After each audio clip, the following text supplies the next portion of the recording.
To create a new project from the welcome page of Visual Studio Code, click on Get Started with C# Dev Kit.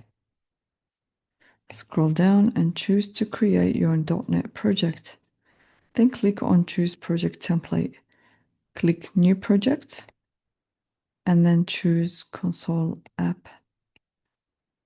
Choose a location for your project, so I'm going to put it under C#, and then I'm going to give this a name, Demo App, and I'll hit Enter. From here, I get to select the solution file format, so I'm going to pick SLN, and then I'll click on Create Project.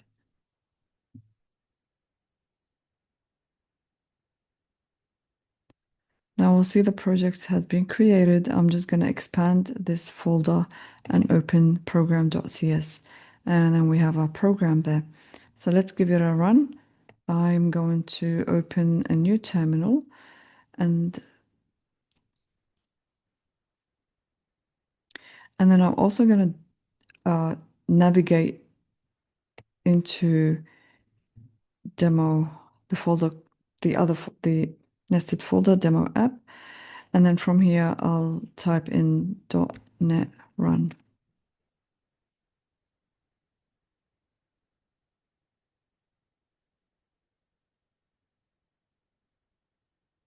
And we get our output, which is hello world. So that's pretty much it. I hope this was helpful, and I'll see you in the next one.